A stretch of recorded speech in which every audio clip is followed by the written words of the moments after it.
Hello, thanks. Thanks for agreeing to meet with me. No problem. The reason I needed to talk to you is I have some difficulties, or my learners are experiencing some difficulties with some of the underpinning knowledge and with relating to verbs. For instance, Edexcel has given us a sheet about 2 or 3 years ago. I've got a sheet from Edexcel, and they have some verbs that is very important in learners passing their assignments. They have the past verbs, for instance, verbs like describe, verbs like define, design, identify, list, outline, and those are simple past verbs. Then we have the merit verbs: analyze, assess, compare, demonstrate. We also have distinction verbs like appraise, assess, criticize, draw conclusion. These are verbs that we take for granted, but in reality, the learners are having real difficulties in following the instruction relating to these verbs.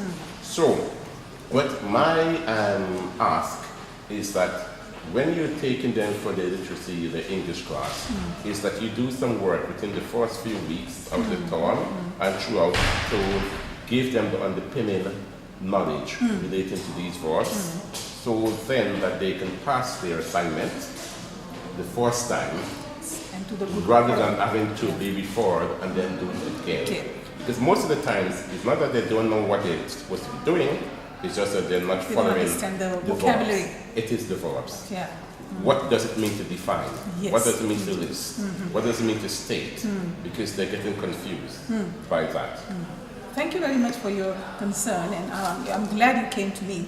According to next term, actually, I have started doing this term as well, but next term, according to our scheme of work, we have got these criteria that we're going to cover, which is write clearly and coherently, including an appropriate level of detail, which will be very useful because then they describe, they have to certain amount of detail.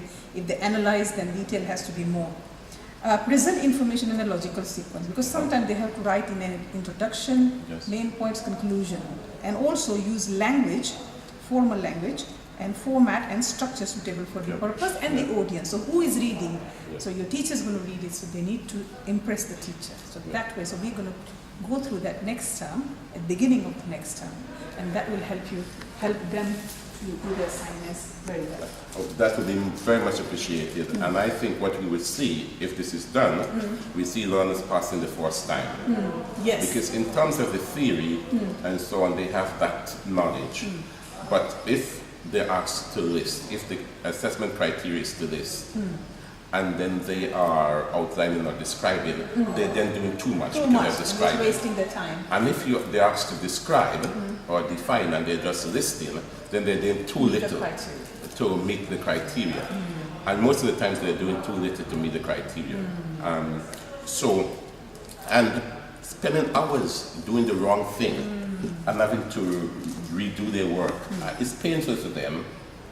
It's painful for us as well. And then we have to mark a second time again. Yes, and it it's takes to minimize the amount of time we have to mark and the amount of time they don't have to spend doing the same assessment. So what we'll do next time is to let your learners know that Sajeda will be covering, or Sajeda and other teachers will be covering these vocabulary in the lessons that will help them to do their assignments better, and then you will be then testing them in your lessons if you apply that. Okay, thank you very much. Thank you very much for your help. Thanks. Thank you. Have a good day. Yeah, same to you.